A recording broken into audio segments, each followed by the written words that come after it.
Herkese selam. Kanalıma ve mutfağıma hoş geldiniz. Bugün sizlere dışı çıtır çıtır, içi yumuşacık lokum gibi aynı zamanda da pratik ve de çok lezzetli bir fırında tavuk tarifiyle geldim.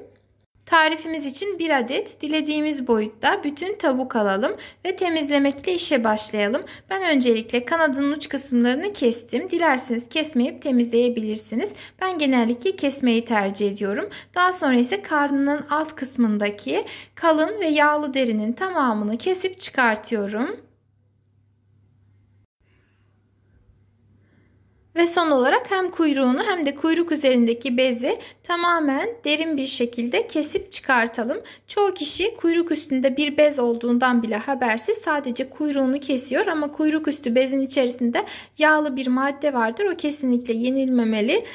Yenilmemesini tavsiye ediyorum. O yüzden mutlaka hepinize kesmenizi öneriyorum. Son olarak ise üzerindeki en ince tüylerin bile tamamen temizlenmesi için geleneksel yöntemle ocak üzerinde ütüyorum ben. Ama dilerseniz tabii bu şekilde yapmayıp bıçakla temizleyebilirsiniz. Tamamen size kalmış. Ben şu anda sizlere kendi tavuk temizleme yöntemlerimi söylüyorum. O şekilde gösteriyorum. Dediğim gibi nasıl temizlersiniz artık sizin zevkinize ve düşüncenize kalmış. Ve bacak kısmında olan sarı deri vardır. O ayaklardan gelen deridir. O kısmını da bu şekilde tamamen yaktıktan sonra elimle o deriyi alıp çıkartıyorum. Onu da çoğu kişi normal o şekilde bırakıyor ama ben kesinlikle bırakmamanızı, bu şekilde ya yakmanızı ya da kesip çıkartmanızı tavsiye ediyorum. Ben hem yaktım hem sonra kesip çıkarttım ama eğer yakarsanız kesmenize gerek yok ama mutlaka ya kesilmeli ya da yakılmalı. Çünkü o sarı deri ayaktan geliyor. O yüzden pişirilmesini tavsiye etmiyorum arkadaşlar. Derisini ütttükten sonra tavuğu bir güzel yıkayıp daha sonra ise suyunun süzülmesini bekledim ve de bıçakla göğüs kafesini açıyorum. Dilerseniz bütün olacak şekilde de pişirebilirsiniz. Ben genellikle bütün pişirmek yerine şu göğüs kısmını açıp pişirmeyi tercih ediyorum. Çünkü sosladığımda göğüs etinin içerisini, iç kısımlarını keserek sosluyorum. Ve o şekilde bana göre hem daha yumuşacık hem de daha lezzetli oluyor. Biliyorsunuz ki göğüs eti genellikle birazcık saman gibi veya tatsız tuzsuz olabiliyor ya da piştikten sonra lezzetlendirme ihtiyacı duyabiliyoruz.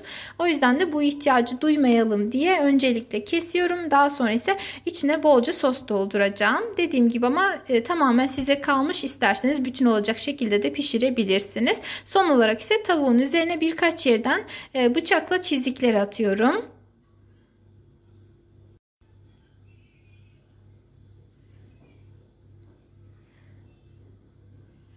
Ve hazır olan tavuğu bir kenara alıp geçelim sosumuzu hazırlamaya. Bunun için uygun bir kase alıp içerisine bir dolu yemek kaşığı kadar yoğurt, bir dolu yemek kaşığı kadar mayonez. Eğer mayonez kullanmak istemezseniz yoğurdu bir yemek kaşığı kadar daha arttırabilirsiniz. Bir tatlı kaşığı kadar salça, ben biber salçası kullandım, domates de olabilir. Bir çay kaşığı kadar karabiber, bir çay kaşığı toz kırmızı biber, birazcık kimyon, dilerseniz kullanmayabilirsiniz. Bir çay kaşığı kadar da kekik ve 2 çay kaşığı kadar tuz ekledim. Tamamen göz kararı da kullanabilirsiniz. Bir yemek kaşığı dolusu kadar limon suyu ekleyelim.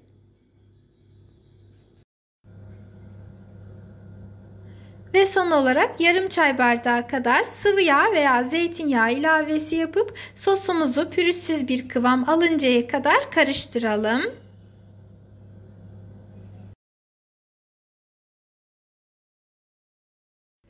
Ve sosumuz artık hazır oldu. Şimdi hazırladığımız tavuğun üzerine gezdirip elimizle her tarafına güzelce sürelim. Az önce de söylediğim gibi göğüs kısmına, yani göğüs etine sürmeden önce ara katlarını bıçakla açalım. Bu şekilde hem daha lezzetli olacaktır hem de daha yumuşak olmasını sağlayacaktır.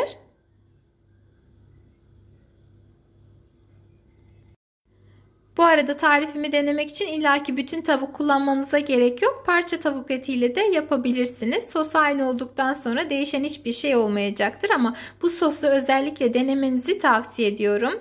Ve hazır olan tavuğu bir kenara alalım. Geçelim tarifimiz için kullanacağımız sebzeleri hazırlamaya. Ben patates, yeşil biber, kırmızı biber ve de havuç kullandım. Sizler sevdiğiniz, dilediğiniz sebzeleri kullanabilirsiniz. Bu tamamen sizin damak zevkinize kalmış.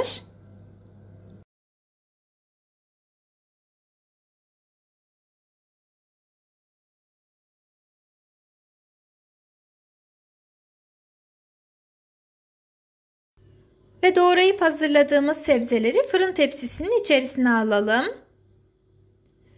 Üzerine yarım çay bardağı kadar sıvı yağ veya zeytinyağı ilavesi yapalım. Yağı çok fazla kaçırmayın. Çünkü daha sonrasında tavuğun kendi yağı da çıkacaktır. Çok fazla yağlı olmasın. Damak zevkimize göre tuz ve karabiber ilavesi yapalım. Dilerseniz bu aşamada birazcık kekik de kullanabilirsiniz. Tepsiye yapışmaması için kullanmamayı tercih ettim. Baharatlarını da ekledikten sonra elimizle bir güzel harmanlayalım. Ve tepsinin üzerine bir fırın teli yerleştirip hazırladığımız soslu tavuğu üzerine oturtalım.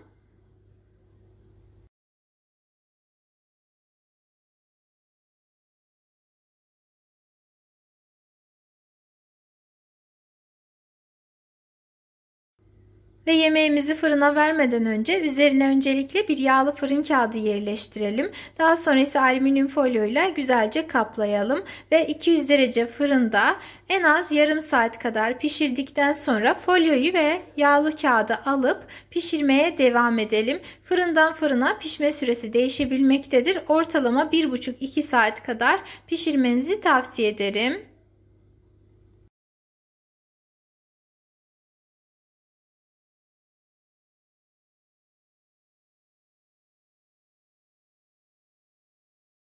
Ve fırından çıkan yemeğimiz artık servise hazırdır. Umarım denersiniz. Eğer beğendiyseniz bana destek olmak adına videomu beğenebilir, emoji dahi olsa yorum bırakabilir. Hatta aşağıdaki paylaş butonuna tıklayarak görmesini istediğiniz arkadaşlarınız ve sevdiklerinizle paylaşabilirsiniz. Yepyeni videolu tariflerimden haberdar olmak adına kanalıma ücretsiz bir şekilde abone olup bildirim zilini tüm olacak şekilde etkinleştirmeyi de unutmayın. Kendinize çok iyi bakın. Allah'a emanet olun.